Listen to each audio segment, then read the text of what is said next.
From Dracula to Bill Compton, Nosferatu to Edward Cullen, over the centuries, vampires have proven to be transformative. What was originally an animalistic monstrosity, worthy of a pitchfork torch-wielding mob, ready to stake it where it stood, has since become a unique option for a high school love interest that sparkles in the sun. With the rise of vampire-based romantasy in the early 2000s, talk about range, but what's all the fuss about? How exactly did the modern belief of vampires come to be? Just how far back do we have to traverse the wheel of time to find its planted roots? And better yet, is it possible that this fictional nightmare has a true chance of a real existence? Let's dive in, sift through the archives of lore, and find out just where the modern belief of the vampire originated from. But first, join me in the comment section and let's discuss our favorite vampires. I'll go first. My favorite vampire of all time is Kurt Barlow. Ring a bell, anyone?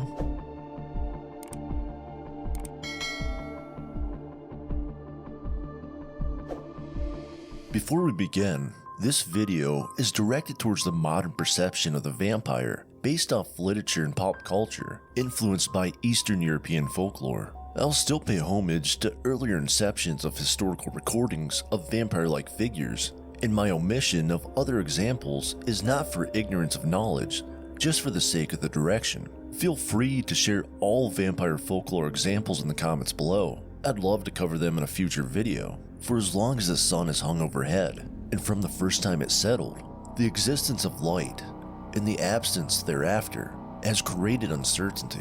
We cling to the light of the day because it is known, and fear the darkness for that which lurks in the cloak it provides. With the evolution of life, the companionship of humanity, and the formation of the earliest civilizations, these shared fears developed into short-sighted reasonings that acted as answers to the unknown. The Sumerians of Sumer, the earliest known civilization, spoke of the Edimu, or the Akamu, one of the first incarnations of vampire-like beings. The spirit didn't just settle simply for one's blood, it played higher stakes. It fed upon one's soul. If this isn't terrifying enough, it was unobstructed in its pursuit, with the ability to defy the laws of physics by moving through walls, and once inside, used psychic control to hold a household hostage as it consumed all within. Staying within the ancient world, other areas of Mesopotamia tell stories of female demons, such as the Lilitu and Lamshtu, that feasted upon the blood of children and also filled the void as an explanation for stillbirths and unexplained illness. In Greek mythology, stories of the Lamia existed, a creature guilty of seducing and consuming men. If we step back and take a wider view at the common themes of these stories, we learn that they all share a similarity that we still hold the same concern for today: death, and what just happens when we pass on to whatever the afterlife may hold. Though these early examples of life or bloodsuckers serve a purpose to the society that they existed within, the modern perception of the vampire traces its roots closer to modern history in an area dubbed the Cradle of vampire lore, Eastern Europe. The Eastern European countries that make up the Cradle of vampire lore, commonly referred to Hungary, Serbia, Bulgaria, and Romania. Alongside real-life influences, folklore from this region gives an explanation for mysterious deaths and unexpected disease outbreak, all while building the foundations of traditional vampire tropes. Of the real-life influences, we find Elizabeth Bathory, better known as the Blood Countess of Hungary, who you might know from the story of the woman bathing in the blood of virgins to preserve her own beauty. Additionally, the story of the Romanian Vlad Dracula, better known as Vlad the Impaler, or simply Dracula, meaning the son of Dracul. Dracula is best known for his inspiration for the most known influence for the modern vampire, Count Dracula, from Bram Stoker's novel Dracula. Although even before Stoker and the actual Dracula, another influence existed that inspired the perception of Vlad Dracula, the Romanian folklore vampire, the Strigoi. The Strigoi originates from medieval Romanian folklore, and with it, a majority of long-standing terrifying vampire tropes. Even the meaning of the word strigoi comes as a frightful twist. Adding in the translation of other neighboring countries, it only gets worse. In Romanian, the word is related to striga, which means scream. In Italian or Venetian, witch. And in French, it is related to the word strig, which means a bird woman who sucks the blood of children. Overall, in Romanian folklore, a vampire is simply a strigoi that possesses a bat, just as a werewolf is a strigoi that possesses a wolf.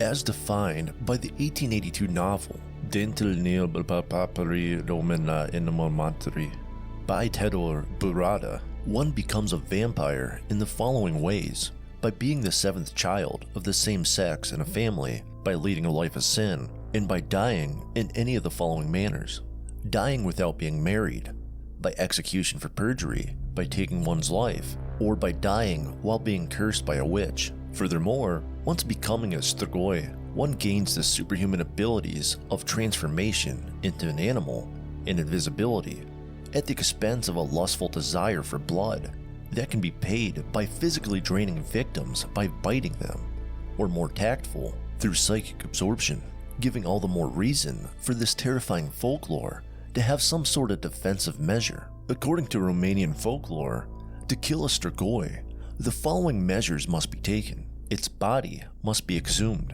its heart removed and cut in two, a nail driven through its forehead, and a clove of garlic placed under its tongue. These methods would be tried and true during the 18th century vampire panic.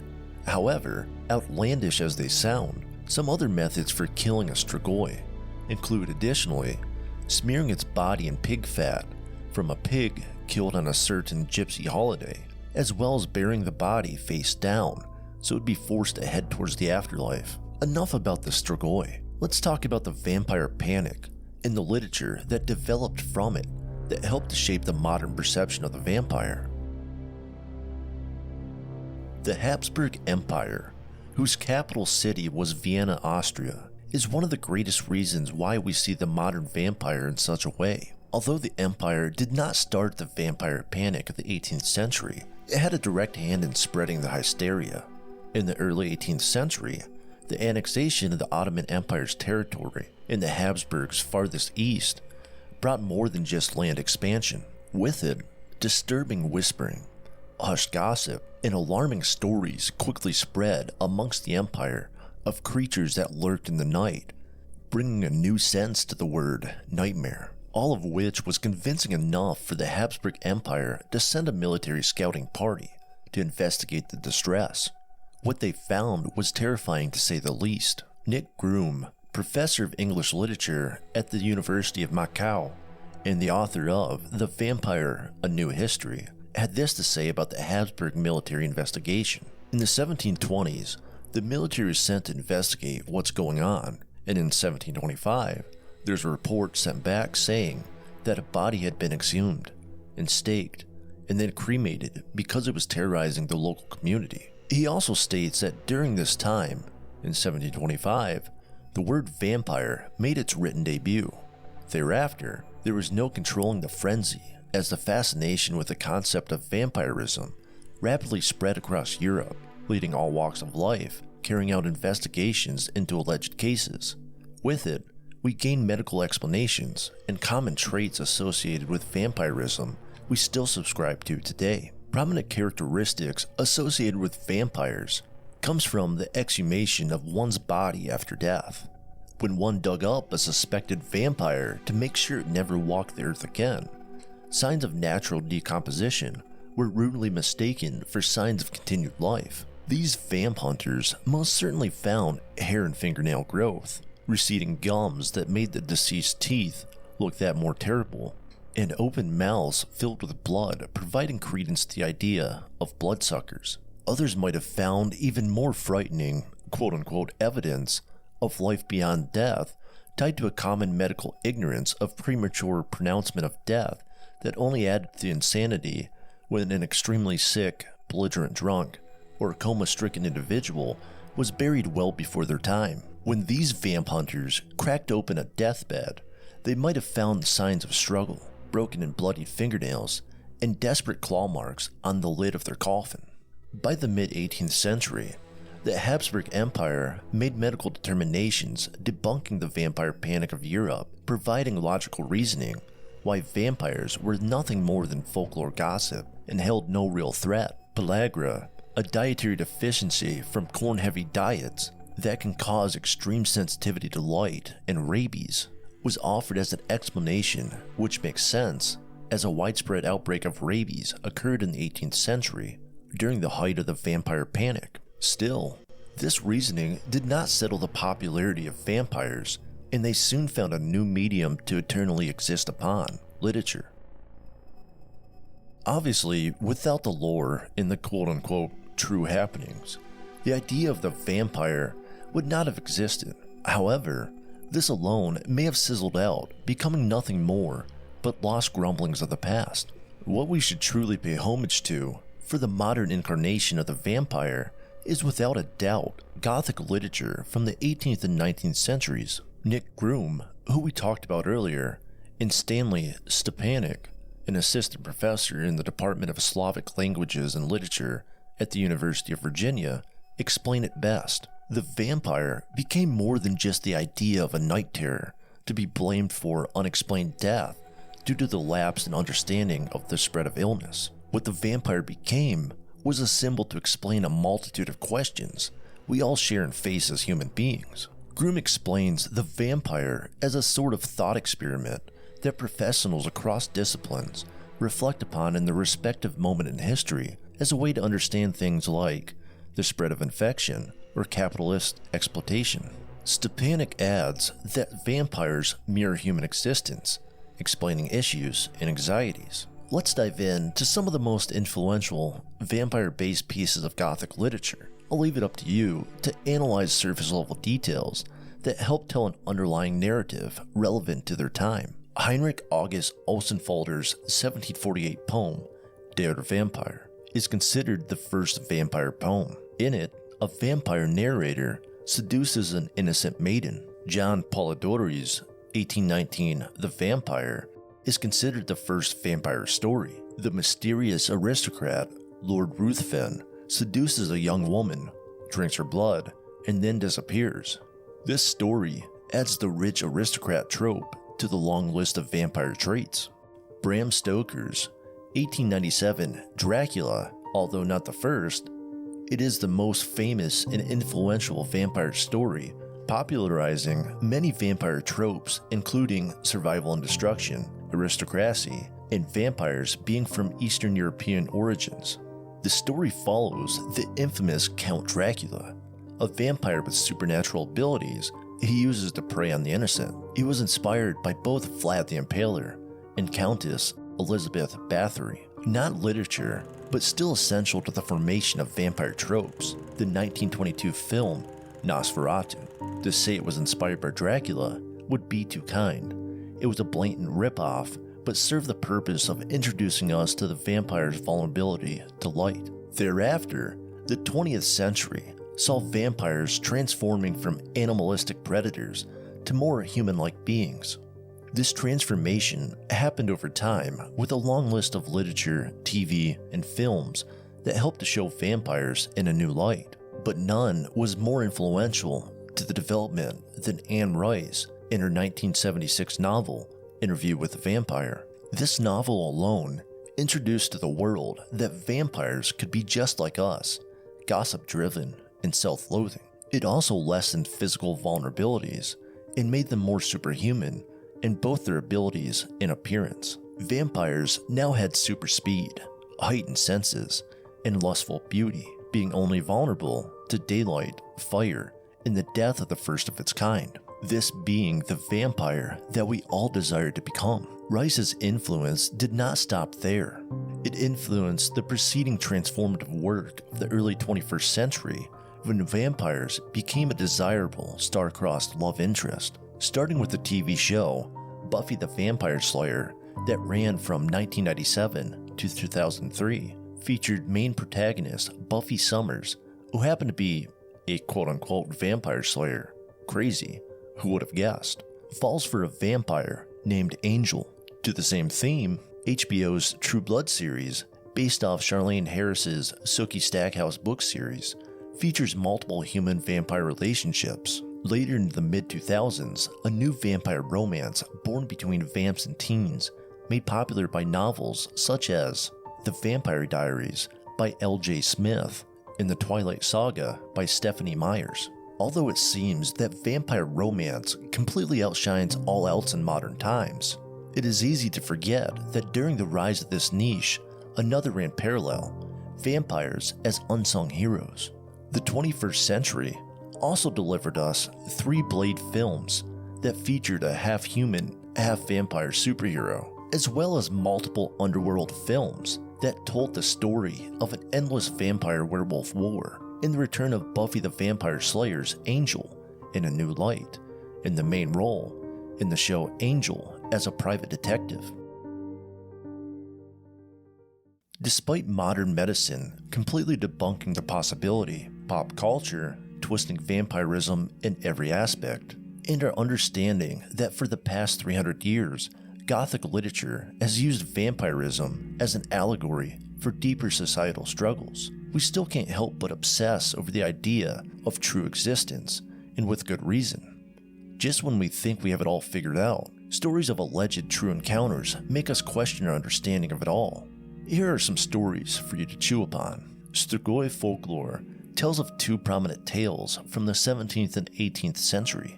First, that of Croatian Jur Grande, and secondly, the Serbian peasant Peter Baljojevic. Accounts tell that Jur Grande lived long after his death in 1656, for nearly 2 decades to be exact, where he terrorized the villagers of Istria nightly until his eventual beheading in 1672. Just as daunting is the case of Peter Blajojevic, who after his death in 1725 returned from the grave to kill 9 of his fellow villagers, one of which was his son. Blajojevic's case is said to be the most well-documented case during the vampire panic, with each of his alleged victims claimed to have been fed upon by Blajojevic the night prior to their deaths. When Blajojevic's body was exhumed, it showed clear signs of vampirism, which we know now as clear signs of the body naturally decomposing, though, at the time, worthy of a stake through the heart. Afterwards, the killings oddly ceased. Just as Eastern Europe is regarded as the cradle of vampire lore,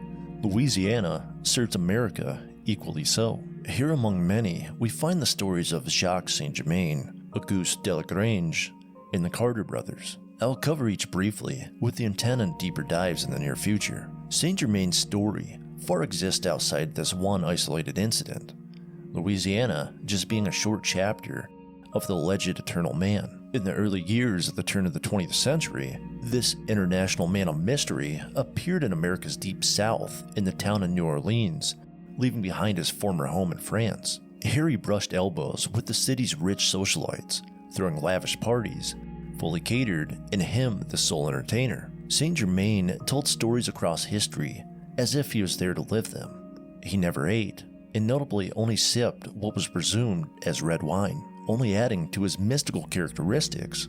He claimed to be the descendant of the Count of Saint-Germain, a famed 18th century adventurer, musician, and alchemist, among a plethora of other things. If his claim wasn't enough, his striking resemblance was uncanny, and life might have continued on as is, if not for one fateful November night. On this night, a young woman was found injured outside of Saint-Germain's home after having jumped from the second-story balcony to escape his clutches after he tried to feed on her. After taking the young woman to the hospital, the police paid Saint-Germain a visit the next day. Their knocks were unanswered, so they let themselves in, finding a nightmare awaiting. Saint-Germain was nowhere to be found, but what was made the young woman's outlandish story sound not so crazy. The police found uncountable bloodstains on the carpet and furniture throughout the home, no food or eating utensils, and large corked wine bottles filled with a mixture of human blood and wine.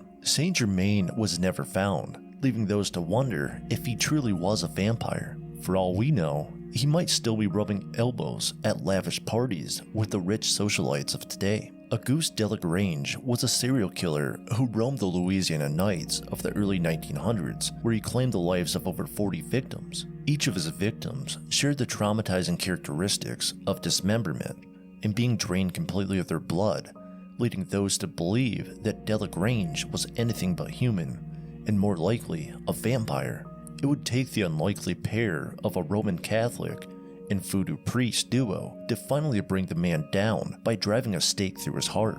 The same stake that was sold at an eBay auction in the early 2000s. Although I can't find a final selling price, I'm sure it was a competitive bid. I mean, who wouldn't want to claim that they own a real vampire heart? Like Delagrange, John and Wayne Carter terrorized Louisiana by instilling fear through gruesome acts that could only be explained as otherworldly. They acted and operated during the Great Depression, feeding on victims they kidnapped and held captive in their home. They were eventually ousted in 1932 when one of their victims escaped. Following the victim's lead, 2 police officers visited the apartment in the 800 block of Royal Street at the corner of Rowan and St. Anne that she had escaped from. When they arrived, they found 4 other men and women bound to chairs, fed upon, and fighting for their lives. In another room, police found 2 decomposing bodies wrapped in white sheets. The victims told the police that 2 brothers, identified as John and Wayne Carter, who had abducted them, left every day at daybreak and returned in the evening to feed on them. On this information, the police decided to stake out the apartment with 8 police officers, waiting to ambush the 2 brothers when they returned. They did just as so, and to their surprise, despite their small stature of only 5 foot 6 inches tall and 160 pounds, the 2 brothers put up a hell of a fight. When finally subdued, the 2 brothers begged the police to end them then and there because they were terrified of their own bloodlust, knowing that if they were not put down, they would only crave feeding again. The Carters would be executed, and depending on what account you subscribe to, the short of it is that when the brothers' crypt was visited only a year later, both of their bodies had vanished, paying credence to the belief that they were indeed vampires. So, what do you make of it all? Vampires. Once a catch-all to explain the ignorance of medical understanding, disease, and widespread illness, and a projection for our own fear of death. Then, an allegory for an abundance of philosophical, psychological, and societal struggles, transforming through a creative lens. Overall, the idea still captures our attention for its ability to be more than just human, fulfilling our own desires to be immortal. It also reminds us that the world is wide, human history is short. We are now, but what before? What after? Is it possible that vampires could be more than just a paranormal thought? Do they only exist because we allow them to? Or is there a true possibility, like our ignorance to reality once more, that we as human beings did not have everything figured out, and vampires live just outside our sense of reality?